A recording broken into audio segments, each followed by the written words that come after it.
It's time, y'all. I have finally tweaked and experimented with the Zojirushi bread machine, and today I'm going to be giving y'all my recipe that I use. We're also going to be talking about some troubleshooting tips, why the Zojirushi, so on and so forth. Hey everyone, welcome back to Grains and Grit. My name is Felicia, and if you've been here before, you know we talk about all the things real whole grains from a biblical perspective. I've actually had many questions from people asking about how to use 100% freshly milled wheat bread recipes in bread machines. Specifically, the Zojirushi is the most popular one, and they're having issues, but because I've never had any experience, I wasn't really able to help them much. So I actually reached out to Pleasant Hill Grain, and they so graciously sent me the Zojirushi Virtuoso bread machine. You probably saw that on a previous Pleasant Hill Grain haul, but they sent me this bread machine solely so I could try it out to be sure to have answers for you guys who have questions about the Zojirushi. So in this video, we are going to be talking about why the Zojirushi, the differences between the Zojirushi models, because there are 3 of them. Talking a little bit of, do you need a bread machine? And then of course I'm going to share with you guys my recipe and then finish up with some troubleshooting tips to kind of help y'all tweak your recipes or settings if need be. All right, so first off, why the Zojirushi bread machine? What sets the Zojirushi apart from other bread models? First of all, it is basically considered the Cadillac of bread machines. It is the best. I first found out about it because of Sue Becker, the queen of freshly milled grains. These are the bread machines that they sell, and they highly recommend as well. And I believe the biggest reason why the Zojirushi is the way to go is because the 2 main models, the Virtuoso and the Supreme, which we'll get to in a bit, allows you to actually customize your settings, your knead time, your rise time, your bake time. They actually have customizable settings that you can use, which I thoroughly believe is needed, especially with using freshly milled wheat, because many bread machines on the market, I think, are more geared towards all-purpose store-bought flour, not real whole grain. So that was definitely a huge reason why I wanted a Zojirushi bread machine, is so I have the flexibility. And why you need that flexibility is, as you may find out, even though after I give you my recipe, is if it still doesn't work out for you, that is because, as you may already know, is that bread baking can vary based on where you live. Is it humid that day? Do you live in a colder climate, a hotter climate, things like that? So where you live does affect your bread baking. I'm in Florida, so for those of you who may live in Minnesota or Washington, you may have found that you may have to tweak my bread recipe a little bit just because you're in a completely different climate than I am. Next up, the differences between the Zojirushi bread machine models. There are 3 of them. You have the Virtuoso, the Supreme, and the Mini Baker.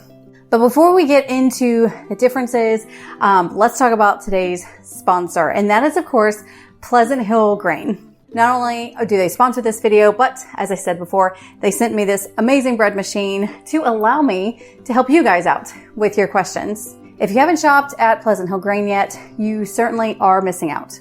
They are definitely the one-stop shop store for all of us grainies out here. And on top of that, I've actually seen the Zojirushi go on sale on their website multiple times this year alone. So depending on whenever you see this video, it may or may not be on sale. So right now, they actually are offering free shipping, standard shipping, for orders over $99. So be sure to shop with Pleasant Hill Grain. Just go to grainsandgrit.com/PHG.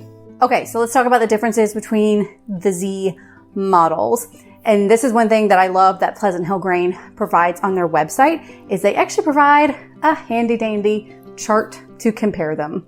As you can see, this is the chart right here that is comparing the different models. I know it gives you the model number, so just know the top one is the Virtuoso, the BB PDC 20BA.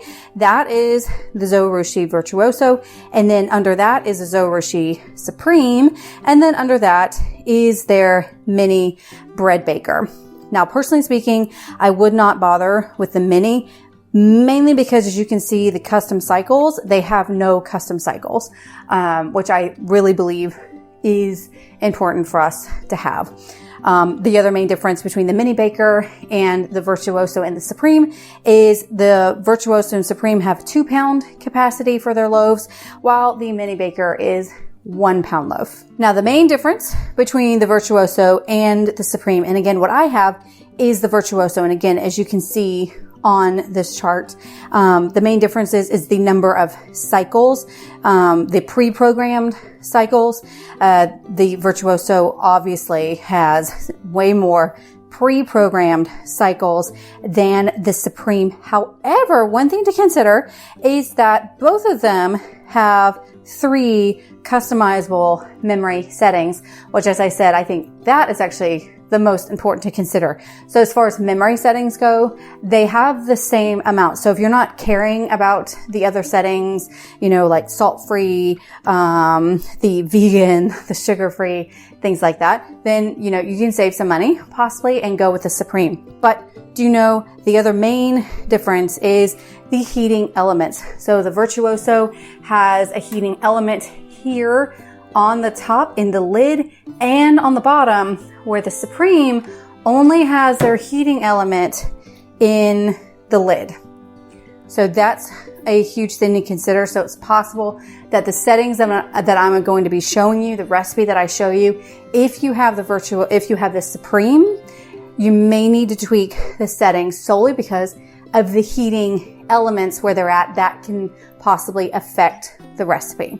Again, I have the Virtuoso, the top one that has all the bells and whistles with it, but the Supreme, if you're only really caring about the customizable settings, would be a good option as well. Now let's talk about, do you need a bread machine? And for those of you who were signed up for my membership group, we do have an elite membership Grainy Squad for Grains and Grit Elite supporters.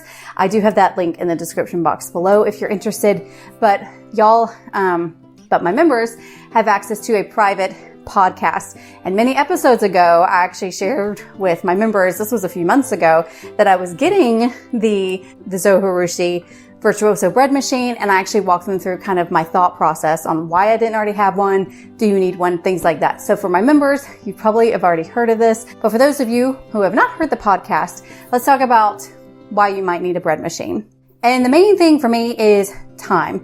Now, I've come to love it. Once I figured it out, this is quite a handy machine to have because I can just dump the ingredients, push start, and walk away. I mean, it's like the crock pot for bread. So if you are someone who is away from your house a lot, if you're not able to be at home, even with electric grain mills, nice mixers like the Bosch Universal Mixer, even with them, you still need to be at home for a few hours in order to bake your bread because you have to be there to let it rise. You have to manually put it in the oven, take it out of the oven, things like that. So if you are gone a lot, if you find that time is an excuse of why you're not milling your wheat, baking your bread, then a good bread machine like this could be your best friend. So again, think of it like a crock pot. If you find yourself always needing crock pot meals or Instapot meals, you might need to add another machine to the mix. That is the biggest reason for a bread machine, in my opinion, is the ability to dump it in, press start, and basically walk away. I have also found that it's quite handy because if at the end of the day I realize, oops, I don't have enough bread for the next day, or say breakfast for the next morning, at 9 o'clock at night, or whatever it is, I can dump the ingredients in, push start, and then I can go to bed. I don't have to still be awake to bake bread. Now for me, it only bakes 1 loaf. Usually I'm baking 3, but it really comes in handy for those times that I wasn't able to maybe get to all the bread baking that day. Now, another thing to consider with the Zojirushi especially is this can take the place of a mixer. Many people I know who have the Zojirushi use it to knead their dough for whatever it is they're making, cinnamon rolls, bread, pizza, whatever it is. They use it to knead it and then take it out and use, for whatever they're baking with that day. So that's a huge thing as well, is especially if you may have to decide between a really good mixer or a bread machine, that could be something to consider. Now again, the biggest thing is this can only handle up to 2 pounds of dough, where, you know, my Bosch Universal Mixer can handle up to 6 to 8 pounds or so, or roundabout, of dough. So the capacity is more for a mixer, but that is something that you can do. I've seen people do it where they're showing a recipe, they knead it in here, you know, they mix it, they knead it in here, and then take it out and shape it however they want. So that is something to consider as well. Now the part that many of y'all have probably been waiting for is the actual recipe. So let's get an apron on and let's get this thing going. Got my I Need Bread apron on. If you're looking for it, it's in my merch shop. But let's get started on this recipe. This recipe will be in a printable format on my website, and it'll be in the description box below. If you can't find it, just go to grainsandgrit.com/recipes, where I have all of my recipes, and you can even search for them as well. Now, of course, this is a yeast bread that we are going for, so we need a hard wheat. So I either use hard red wheat, hard white wheat, or a combination of both. Now, I do follow the instructions as far as the order of how to place your ingredients, because that is important. So first off, we're just going to take this out so y'all can see. We're going to add in our 1.5 cups of warm water. We also add in 1.5 teaspoons of salt. This is Redmond salt. I do have a discount code for you guys on my website, but it is my favorite salt to use. Then we have, of course, a 1/4 cup of oil and a 1/4 cup of honey. And now we add our flour on top of our liquids and our salt. And I found that 4 cups of flour is the best way to do this. So let's just measure. For the mill that I used, the grain mill that I used this time was Miss Wanda Wonder Mill. So usually you see the Miss Nancy Nutrimill Harvest, but I've been using Miss Wanda lately. 3, okay, and 4. And then the directions say we're now, where we have the flour up here, I don't want to tilt it too much, we now make a little hole in the middle of the flour. I do not make it so deep where I'm punching through to the liquids, but you just want to make a little hole for the flour to add in our yeast. And this is 1 tablespoon of instant yeast. I did a video all about the different kinds of yeast, what to use what, and I found that instant yeast is the best to use for a bread machine. If you use active yeast, just know that you may need to tweak your kneading times, your rising times, things like that, because active yeast does take longer to be activated and things like that. So there's a reason why instant yeast is typically used. It just works better in a bread machine, especially with the order that we're adding the ingredients. And that is it. Now all we do is now we just pop it in.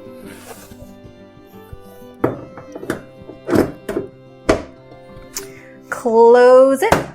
And now I go to my customizable settings. So this is, we go to course. It is, I have it under memory 1 course, and I already have it pre-programmed. But if I did not, you just hit cycle and you go through the cycles. So here are the times that I have found that works best. Do know that I tried the times that was sent, the settings that was sent with Pleasant Hill Grain. They included a recipe with the Zojirushi.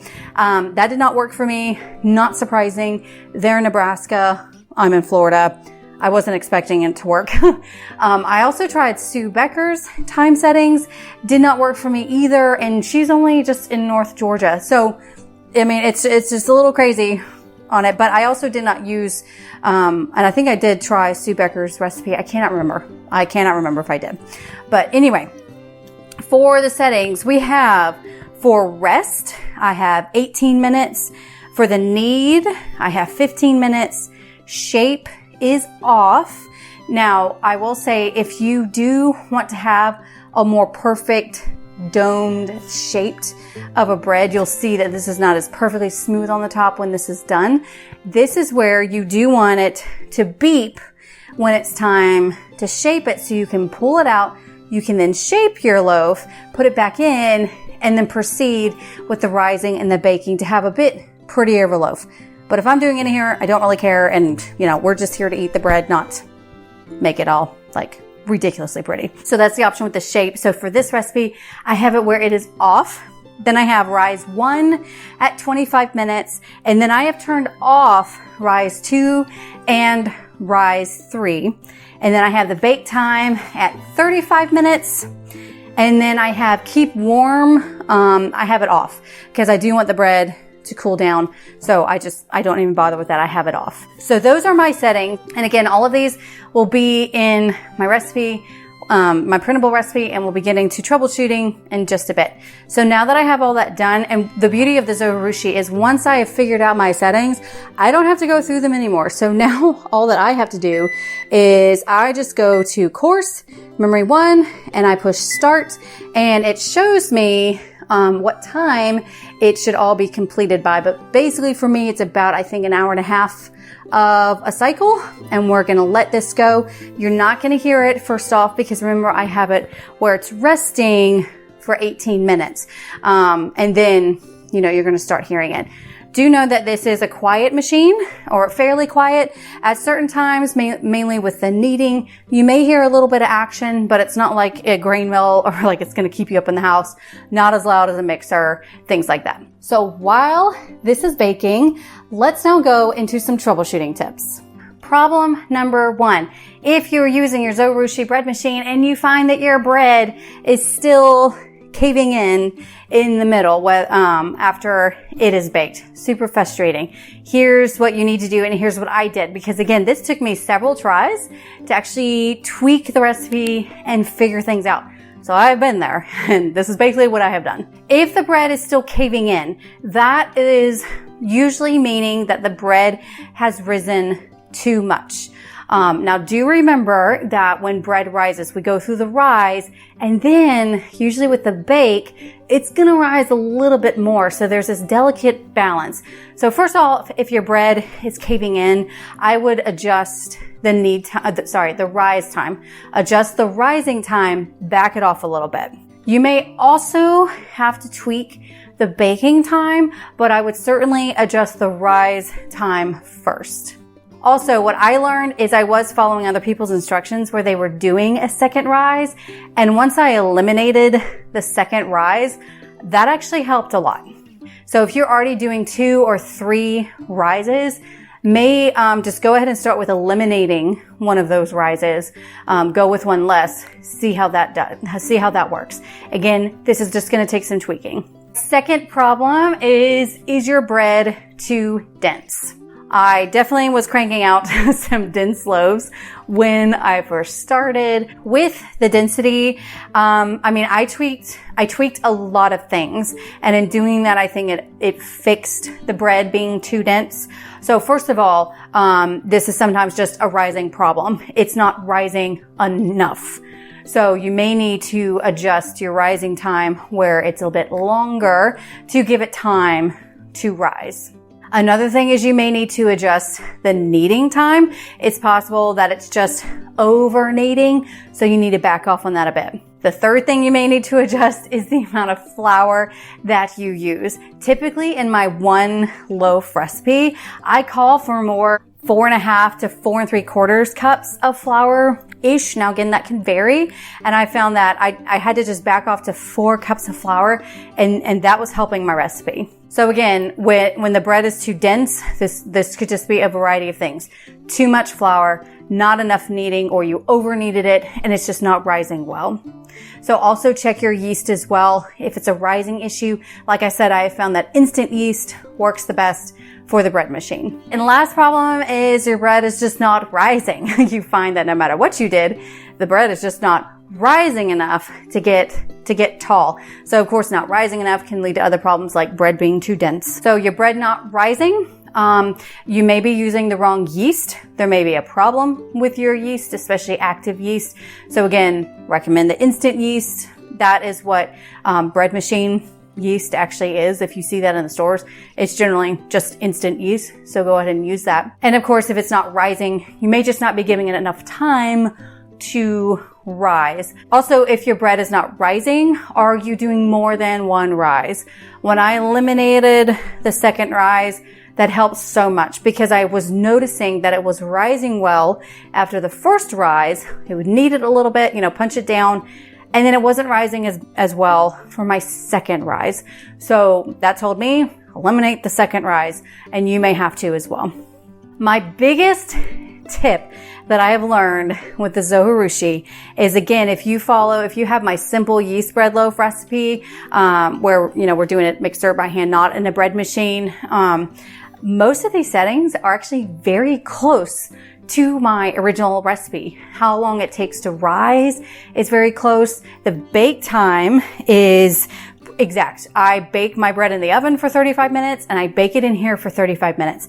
My rise time in here is 25 minutes and it's usually taking maybe about 35 minutes to rise when I'm baking it in my oven. So as you can see, in the knead time, now the knead time is different. My mixer, my Bosch Universal Mixer, I only need it for 9 minutes. Here I did it for 18 minutes because it is only those little paddles as opposed to the big dough hook in my Bosch Universal Mixer. So I noticed that's actually closer to how long it takes me to knead if I'm kneading by hand, 18 minutes. So that's something to consider. What are you already doing? Mimic that in your settings and then go from there. So that's it for the troubleshooting tips. I'm going to continue to let this go and I'll meet you back here when it is ready.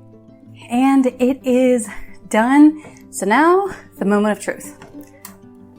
Now I did not let this cool down, so I am going to need pot holders to grab the metal, lift it up, not bad, and then let's carefully bring it out. And there, woo, hot, hot, hot. There we go. Here is our absolutely beautiful loaf. Now you can see at the top, it's just a little bit dipped down. That's mainly just due to a shaping thing. Like I said, I just dumped it and left it. I did not pull it out to shape it, to give it a nice, beautiful shape, but that's not bad for a dump and go actually. So as always, we're gonna let this completely cool before slicing it, as tempting as this is. But you can see it's a beautiful shaped loaf. Here it is from the sides. Now the only downside about bread from a machine is it does have holes on the bottom due to the paddles being there, but no one sees the bottom and no one cares. It's no big deal. So there we have it, my recipe and my settings for the Zojirushi bread machine. And I really hope that this is helpful for y'all. Again, the biggest tip that I have is set your settings close to what it already is right now, how long it typically takes for you to bake bread, for it to rise, doing it by hand, and then it'll kind of give you an idea. Now, one quick thing, I have noticed that if I was to do this, say overnight, or I was gone and I did not come to get it after it was done baking, I have noticed that some condensation does form on the loaf, a little bit of moisture, not too much, not where the bread is soggy or anything like that, just a little bit. It is okay. Just pull it out, keep it out. It'll dry out a little bit. And I haven't had any issues with that. And be sure to check out Pleasant Hill Grain for whichever Zojirushi that you would like to purchase. Just go to grainsandgrit.com/PHE. As always, I hope you have a wonderful week and I'll see you next week. Bye.